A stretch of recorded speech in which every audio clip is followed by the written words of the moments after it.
Honey trap ವಿಚಾರಕ್ಕೆ ಬರೋಣ. Honey trap lady ಬಗ್ಗೆ ಸಚಿವ ರಾಜಣ್ಣ ಸ್ಫೋಟಕ ಹೇಳಿಕೆಯೊಂದನ್ನ ಕೊಟ್ಟಿದ್ದಾರೆ. ಸಚಿವ ರಾಜಣ್ಣ ಮನೆಗೆ ಬಂದ ಆ ಲೇಡಿ ಯಾರು ಗೊತ್ತಾ? ಹನಿ ಬಾಲೆ ಬಗ್ಗೆ ತುಮಕೂರಿನಲ್ಲಿ ಟ್ವಿಸ್ಟ್ ಕೊಟ್ಟಿದ್ದಾರೆ ರಾಜಣ್ಣ. ಯಾರಾಕೆ ಹಾಗಾದ್ರೆ? ರಾಜ್ಯಕ್ಕೆ ಗೊತ್ತಿರುವವಳು ಅನ್ನುವಂತಹ ಸುದ್ದಿ ಓಡಾಡ್ತಾ ಇತ್ತು. ಹಾಗಾದ್ರೆ ಯಾರಾಕೆ? 2 ಬಾರಿ ಸಚಿವ ರಾಜಣ್ಣಗೆ ಸಂಚು ರೂಪಿಸಿದ್ರು, ಟ್ರ್ಯಾಪ್ ಮಾಡೋಕೆ ಪ್ರಯತ್ನ ಪಟ್ಟಿದ್ರು. ಹಾಗಾದ್ರೆ ಯಾರು?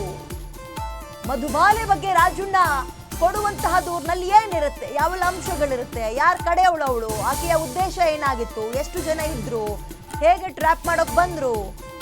ಕಾಂಗ್ರೆಸ್ ಹೈಕಮಾಂಡ್ಗೂ ದೂರು ಕೊಡೋಕೆ ರಾಜಣ್ಣ ರೆಡಿ ಆಗ್ತಾ ಇದಾರಂತೆ. ಗ್ಯಾರಂಟಿ ನ್ಯೂಸ್ ನಲ್ಲಿ ರಾಜಣ್ಣ ಪತ್ರದ ಎಕ್ಸ್ಕ್ಲೂಸಿವ್ ಸ್ಟೋರಿಯನ್ನ ನೋಡ್ತಾ ಹೋಗೋಣ. ಆ ಮಧುಬಾಲೆ ಯಾರು? ಆಕೆ ಅರೆಸ್ಟ್ ಆಗ್ತಾಳ? ಹನಿ ಟ್ರ್ಯಾಪ್ ಲೇಡಿ ಬಗ್ಗೆ ಸಚಿವ ರಾಜಣ್ಣ ಸ್ಫೋಟಕ ಹೇಳಿಕೆ. ಸಚಿವ ರಾಜಣ್ಣ ಮನೆಗೆ ಬಂದ ಆ ಲೇಡಿ ಹಾಗಾದ್ರೆ ಯಾರು? ಬರೆದಿರುವಂತಹ ಪತ್ರದಲ್ಲಿ ಏನಿದೆ? ಈ ಹನಿಬಾಲೆ ಬಗ್ಗೆ ಟ್ವಿಸ್ಟ್ ಕೊಟ್ರಂತೆ. ಏನ್ ಟ್ವಿಸ್ಟ್ ಕೊಟ್ಟಿದ್ದಾರೆ ಹಾಗಾದ್ರೆ? 2 ಬಾರಿ ಸಚಿವ ರಾಜಣ್ಣಗೆ ಟ್ರ್ಯಾಪ್ ಮಾಡೋಕ್ ಪ್ರಯತ್ನ ಪಟ್ಟರು. ಜೊತೆಗೆ ರಾಜಣ್ಣ ಸನ್ ಯಾರು? ರಾಜೇಂದ್ರ MLC 3 ಪುಟಗಳ ದೂರನ್ನ ರೆಡಿ ಮಾಡ್ಕೊಂಡಿದ್ದಾರೆ ರಾಜಣ್ಣ. ಮಿನಿಸ್ಟರ್ ರಾಜಣ್ಣ ಏನಿದೆ ಹಾಗಾದ್ರೆ? ಇನ್ನು ದೂರು ರೆಡಿ ಮಾಡ್ಕೊಳ್ಳೋದ್ರಲ್ಲೇ ಆಯ್ತು. ಸುದ್ದಿ ಆರಂಭ ಆಗಿ ಹತ್ತತ್ರ 10 ದಿನ, ಇನ್ನೂ ಕಂಪ್ಲೇಂಟ್ ಕೊಟ್ಟಿರ್ಲಿಲ್ಲ. ಈಗೇನೋ ಹೈಕಮಾಂಡಿಗೆ ಕೊಡ್ತೀನಿ, ಗೃಹ ಮಂತ್ರಿಗಳಿಗೆ ಭೇಟಿ ಕೊಡ್ತೀನಿ, ಒಂದು ಲೆಟರ್ನ ಅಂತಿದ್ದಾರೆ. ಹಾಗಾದ್ರೆ ಲೆಟರ್ ನಲ್ಲಿರುವಂತಹ ಅಂಶ ಏನು? ಯಾರು ಬಂದಿದ್ರು ರಾಜಣ್ಣ ಮನೆಗೆ? ಲಾಯರ್ ವೇಷದಲ್ಲಿ ಬಂದ ಆ ಲೇಡಿ ಯಾರು? ಆ ಕಿಲ್ಲಾಡಿ ಲೇಡಿ ಬಗ್ಗೆ ಸಚಿವ ರಾಜಣ್ಣ ಅವರಿಗಿರುವಂತಹ ಮಾಹಿತಿ ಏನು? ಅದನ್ನು ಹಂಚ್ಕೊಳ್ತಾರಾ? ಎಷ್ಟು ಬಾರಿ ಟ್ರ್ಯಾಪ್ ಮಾಡೋಕೆ ಪ್ರಯತ್ನ ಪಟ್ರು? ಎಲ್ಲಿ ಉಳ್ಕೊಂಡಿದ್ರು? ಅವ್ರನ್ನ ಮಾನಿಟರ್ ಮಾಡ್ತಾ ಇದ್ದಿದ್ ಯಾರು? ಅದರಿಂದ ಇರುವಂತಹ ಪ್ರಭಾವಿ ಯಾರು? ಅವರ ಉದ್ದೇಶ ಏನಾಗಿತ್ತು? ಸರಿ, ಹನಿ ಟ್ರ್ಯಾಪ್ ನಲ್ಲಿ ರಾಜಣ್ಣನ ಬೀಳಿಸ್ಬೇಕು. ಬೀಳಿಸಿದ ನಂತರ ವಾಟ್ ನೆಕ್ಸ್ಟ್? ಏನಿತ್ತು ಅವರ ಉದ್ದೇಶ? ಯಾವ ಗ್ಯಾಂಗ್ನವರು? ರಾಜಣ್ಣನ ಮೇಲೆ ಅಂತಹ ಕೋಪ ಆದ್ರೂ ಅವ್ರಿಗೆ ಏನಿತ್ತು? ಅಸಮಾಧಾನ ಏನಿತ್ತು? ಇವೆಲ್ಲವೂ ಗೊತ್ತಾಗ್ಬೇಕು ಅಂದ್ರೆ ಈ ಹನಿ ಟ್ರ್ಯಾಪ್ ಕಹಾನಿ ಸಂಪೂರ್ಣವಾಗಿ ಗೊತ್ತಾಗ್ಬೇಕು. ಯಾರು, ಯಾವಾಗ, ಹೇಗ್ ಪ್ರಯತ್ನ ಪಟ್ರು, ಎಷ್ಟು ದಿನದಿಂದ ಟ್ರೈ ಮಾಡ್ತಾ ಇದ್ರು ಗೊತ್ತಾಗಬೇಕಾಗಿದೆ.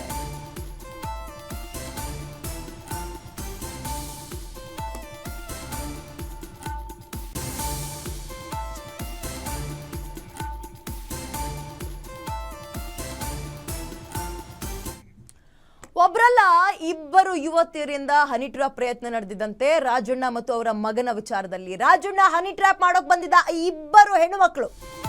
ತುಮಕೂರಿನಲ್ಲಿ ಹನಿ ಟ್ರ್ಯಾಪ್ ಕಹಾನಿಯನ್ನ ಸಚಿವ ರಾಜಣ್ಣ ಬಿಚ್ಚಿಟ್ಟಿದ್ದಾರೆ. ಇಲ್ಲಿ ತನಕ ಓಡಾಡ್ತಿದ್ದೇನೆ ಒಬ್ಬ ಲಾಯರ್ ವೇಷದಲ್ಲಿ ಬಂದ ಲೇಡಿ, ಮತ್ತಿಬ್ರು ಗಂಡು ಮಕ್ಕಳು ಅಂತ. ಬಟ್ ನೋ, 2 ಹೆಣ್ಣು ಮಕ್ಕಳು 2 ಬಾರಿ ರಾಜಣ್ಣ ಭೇಟಿಗೆ ಪ್ರಯತ್ನ ಪಟ್ರಂತೆ ಆಕೆಯರು. ಮೊದಲ ಬಾರಿ ಬಂದಿದ್ದಾಗ ಲಾಯರ್ ಅಂತ ಹೇಳಿರ್ಲಿಲ್ವಂತೆ. ಬಟ್ 2ನೇ ಬಾರಿ ಬಂದಾಗ ನಾನು ಹೈಕೋರ್ಟ್ ಲಾಯರ್ ಅಂತ ಹೇಳಿದ್ರಂತೆ.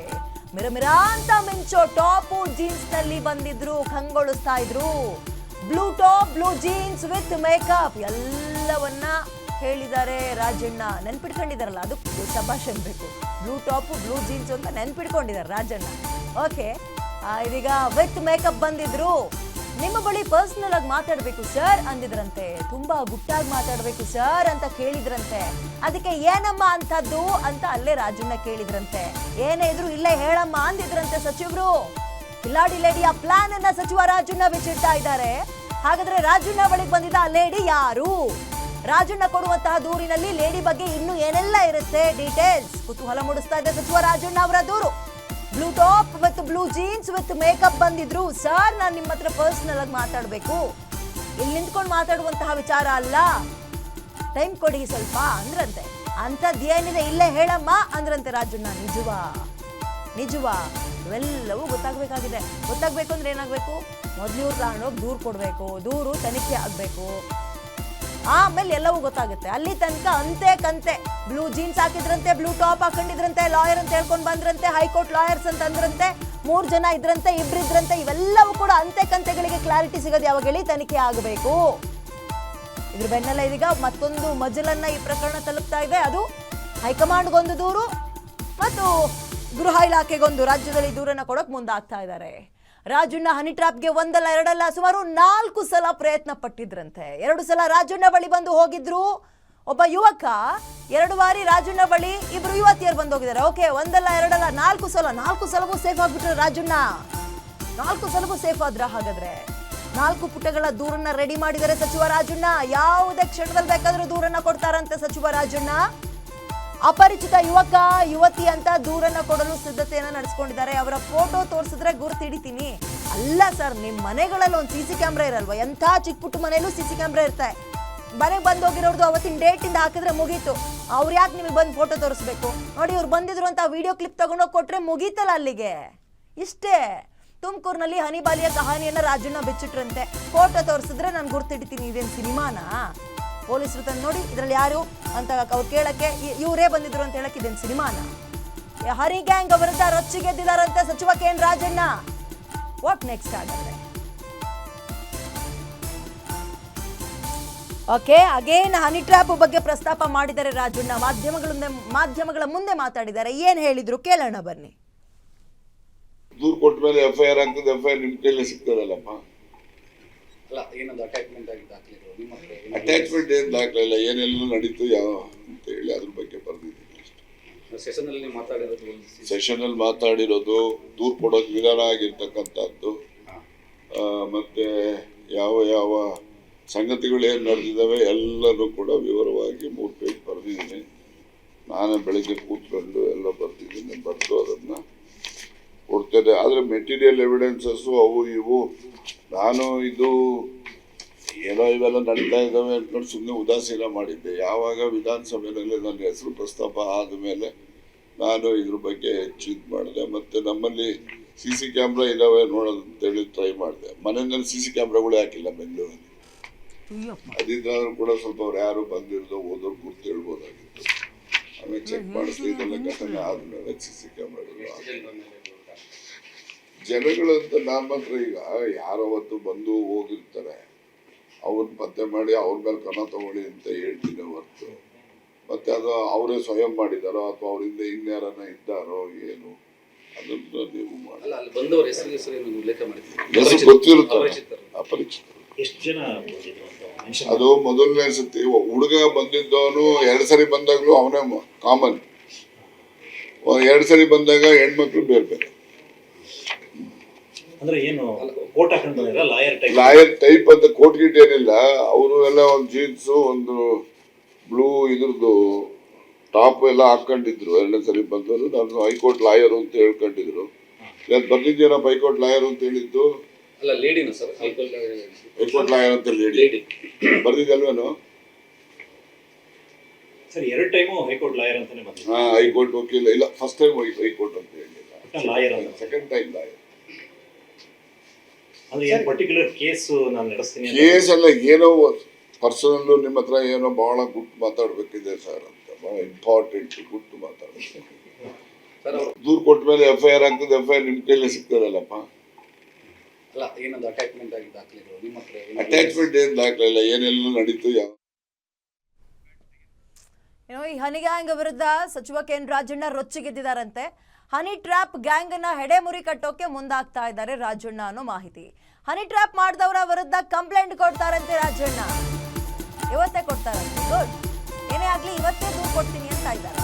ಪರಮೇಶ್ವರ್ ಎಲ್ಲೇ ಇದ್ರು ಕಂಪ್ಲೇಂಟ್ ಕೊಡ್ತೀನಿ, ಹುಡುಕೊಂಡು ಹೋಗಿ. ನಿಮ್ಮೂರಿನವರೇ ಅಲ್ವಾ ಸರ್, ಇಳಿತರಿತ ಹುಡುಕೊಂಡು ಯಾಕೆ ಹೋಗ್ಬೋದು? ಪರಮೇಶ್ವರ್ ಅವರೇನು ಬಹಳ ದೂರದವರ ನನಗೆ. ತುಮಕೂರಿನಲ್ಲಿ ಸಹಕಾರಿ ಸಚಿವ KN ರಾಜಣ್ಣ ಅವರ ಹೇಳಿಕೆ ಇದು. ಏನೇ ಆಗಲಿ ಇವತ್ತೇ ದೂರು ಕೊಡ್ತೀನಿ ಅಂತ ಕೊಡಿ. ರಾಜ್ಯದ ಜನತೆ ಕೂಡ ಕಾಯ್ತಾ ಇದ್ದಾರೆ. ಯಾರು ನಿಮ್ಮನ್ನು ಇಂಥ ಟ್ರಾಪಿಗೆ ಸಿಗಾಕ್ಸೋಕೆ ಪ್ರಯತ್ನ ಪಟ್ಟರು? ಅಂತಹ ದ್ವೇಷ ರಾಜಣ್ಣನ ಮೇಲೆ ಏನಿತ್ತು? 4 ಸಾರಿ ಪ್ರಯತ್ನ ಪಟ್ಟರು ಕೂಡ ರಾಜಣ್ಣ ಅದರಿಂದ ಎಸ್ಕೇಪ್ ಆಗಿದ್ದಾರೆ ಅಂದ್ರೆ ವಾವ್ ಅಂತಾರೆ ಜನ, ಬೇಷ್ ಅಂತಾರೆ ನಿಮ್ಮ ಕ್ಷೇತ್ರದಲ್ಲಿ ಜನ. ಅನ್ಬೇಕು ಅಂದ್ರೆ ಈಗ ತನಿಖೆ ಕೊಡ್ಬೇಕು, ನೀವು ತನಿಖೆ ಆಗಬೇಕು. ನ್ಯಾಯಾಂಗ ವ್ಯವಸ್ಥೆ ಕೊಡ್ತಿರೋ ಅಥವಾ ಏಜೆನ್ಸಿಗಳಿಗೆ ಕೊಡ್ತಿರೋ ತನಿಖೆಗೆ ಸರ್ಕಾರ ಏನು ನಿರ್ಧಾರ ಮಾಡುತ್ತೆ, ಗೃಹ ಸಚಿವರು ಏನು ಹೇಳ್ತಾರೆ ನೋಡೋಣ. ಇವರೇ ಒಂದು SIT ರೆಡಿ ಮಾಡ್ತೀವಿ ಅಂತಾರೋ ಅಥವಾ ಸೆಂಟ್ರಲ್ CBIಗೆ ಕೊಡ್ತೀವಿ ಅಂತಾರೋ ಅಥವಾ ಇಷ್ಟು ಜನ ಜಡ್ಜ್ಗಳನ್ನ ನೇಮಕ ಮಾಡಿ ತನಿಖೆ ಮಾಡಿ ಅಂತಾರೋ, ನ್ಯಾಯಾಂಗದಲ್ಲಿ ತನಿಖೆ ಆಗುತ್ತೋ ನೋಡೋಣ. ಪರಮೇಶ್ವರ್ ಎಲ್ಲೇ ಇದ್ರು ಹುಡುಕೊಂಡೋಗಿ ದೂರು ಕೊಡ್ತೀನಿ KN ರಾಜಣ್ಣ ಅವ್ರು ಹೇಳ್ತಾ ಇದ್ದಾರೆ.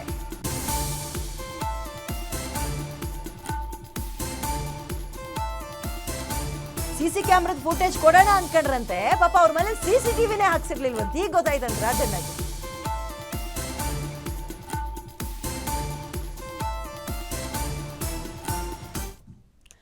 ಮೋರ್ ಡೀಟೇಲ್ಸ್ ನನ್ನ ಕಲೀಗ್ ಮಾರುತಿ ನೀಡ್ತಾರೆ.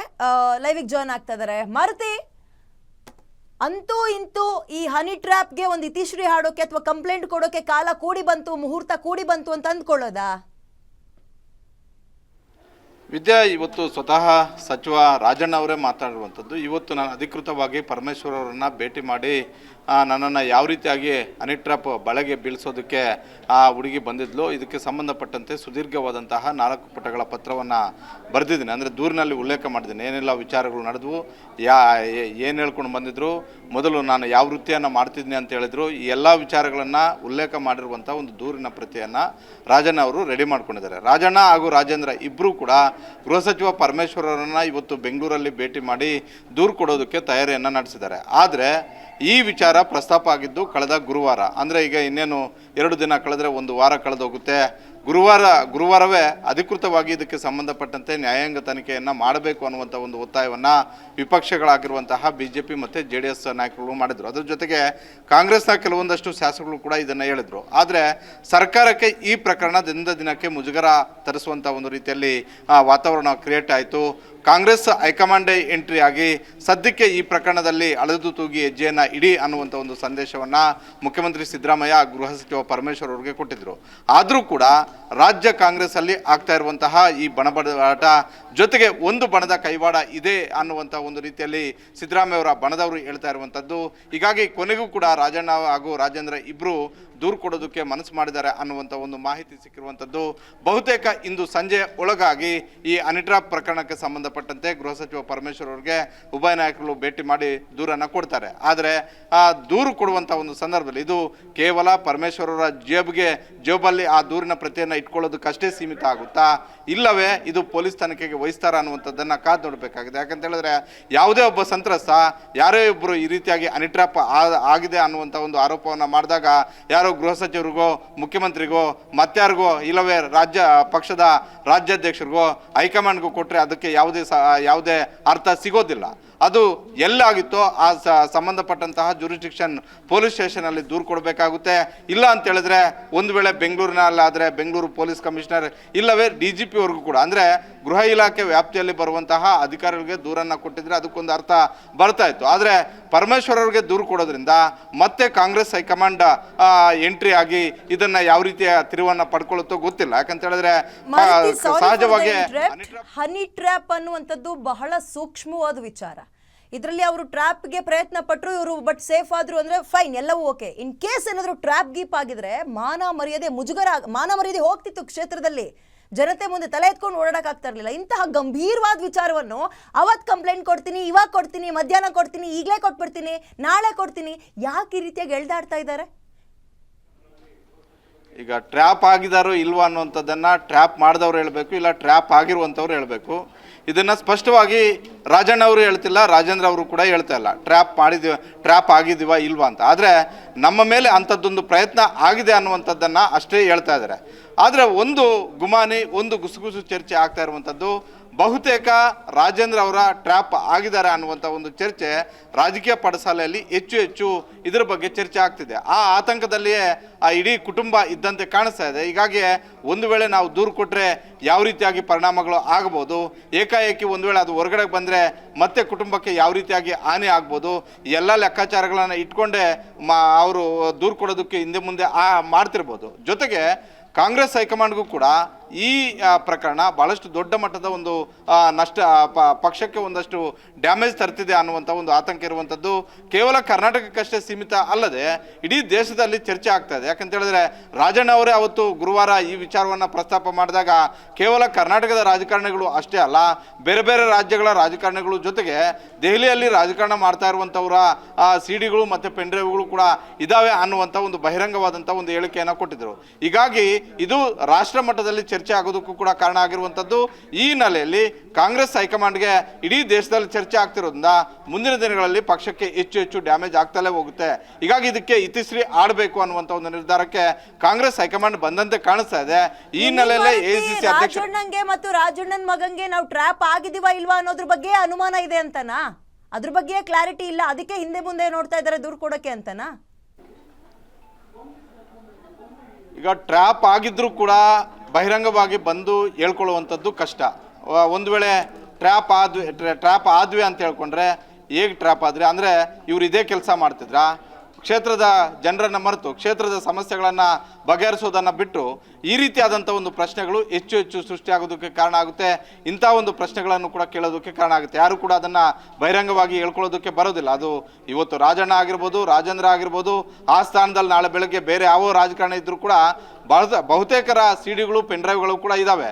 ಹಿಂದೆ ಬೊಮ್ಮಾಯಿಯವರು ಸರ್ಕಾರ ಇದ್ದಾಗ ಬಹುತೇಕ ಒಂದಷ್ಟು ಸಚಿವರುಗಳು ಮತ್ತು ಶಾಸಕಗಳೇ ಕೋರ್ಟ್ಗೆ ಹೋಗಿ ತಡೆಯಾಜ್ಞೆಯನ್ನು ತಂದಿರುವುದನ್ನು ನಾವು ನೋಡಿದ್ವಿ, ಸುದ್ದಿ ಮಾಡಿದ್ವಿ. ಹೀಗಾಗಿ ಆದಂಥವರು ಬಹಿರಂಗವಾಗಿ ಬಂದು ನಾವು ಅದಕ್ಕೆ ಒಳಗಾಗಿದ್ದೀವಿ ಅಂತ ಯಾರು ಕೂಡ ಹೇಳ್ಕೊಳ್ಳೋದಿಲ್ಲ. ಆದರೆ ಒಂದಂತೂ ಸ್ಪಷ್ಟ, ಈ ಕ್ಷಣದಲ್ಲಿ ಚರ್ಚೆ ಆಗ್ತಾ ಇರುವಂಥದ್ದು, ಈ ಕ್ಷಣದಲ್ಲಿ ರಾಜಕೀಯ ಪಡಸಾಲೆಯಲ್ಲಿ ಗುಸುಗುಸು ಆರಂಭ ಆಗಿರುವಂಥದ್ದು ಏನು ಅಂತ ಹೇಳಿದ್ರೆ, ರಾಜಣ್ಣ ಮತ್ತು ರಾಜೇಂದ್ರ ಅವ್ರಿಗೆ ಇಬ್ಬರಿಗೂ ಕೂಡ ಆ ಸಿಡಿ ಹೊರಬರುತ್ತೆ ಅನ್ನುವಂಥ ಒಂದು ಆತಂಕ ಇದೆ. ಹಾಗಾಗಿ ಹಿಂದೆ ಮುಂದೆ ನೋಡ್ತಾ ಇದ್ದಾರೆ ಅಂತ. ಆದರೆ ರಾಜಣ್ಣ ಅವರು ಮೊನ್ನೆ ಮಾಧ್ಯಮಗಳ ಮುಂದೆ ಮಾತಾಡ್ತಿರುವಾಗ ಮಾಧ್ಯಮಗಳು ನೀವು ಟ್ರ್ಯಾಪ್ ಆಗಿದ್ದೀರಾ ಅಂತ ಪ್ರಶ್ನೆಯನ್ನು ನೇರವಾಗಿ ಕೇಳಿದಾಗ ಅವ್ರು ಹೇಳಿದ್ರು, ನಾನು ಸತ್ಯಹರಿಶ್ಚಂದ್ರನೂ ಅಲ್ಲ, ಶ್ರೀರಾಮಚಂದ್ರನೂ ಅಲ್ಲ ಅಂತ. ಅಂದರೆ ಆ ಪದದಿಂದ ನಾವು ಎಲ್ಲವನ್ನು ಕೂಡ ಅರ್ಥ ಮಾಡ್ಕೊಳ್ಬೋದು.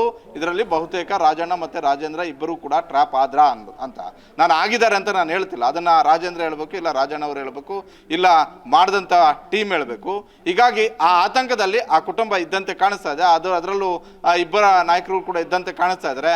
ಹೀಗಾಗಿ ಇದು ಒಂದು ಕಡೆ. ಮತ್ತೊಂದು ಕಡೆ ಕಾಂಗ್ರೆಸ್ ಹೈಕಮಾಂಡ್ ಎಂಟ್ರಿ ಆಗಿರುವಂಥದ್ದು, ರಾಜ್ಯದ ಕೆಲವೊಂದಷ್ಟು ನಾಯಕರು ಕೂಡ ದೂರು ಕೊಡೋದು, ಇದನ್ನು ಇನ್ನಷ್ಟು ದಿನಗಳ ಕಾಲ ಎಳೆದಾಡುವಂಥದ್ದು ಬೇಡ, ನಿಮ್ಮ ಬಣಬಡಿದಾಟದಲ್ಲಿ ಪಕ್ಷ ಸೊರಗುತ್ತೆ ಕೊರಗುತ್ತೆ ಅನ್ನುವಂಥ ಒಂದು ರೀತಿಯಲ್ಲಿ ಸಲಹೆಗಳನ್ನು ಕೊಡ್ತಾ ಇರುವಂಥದ್ದು.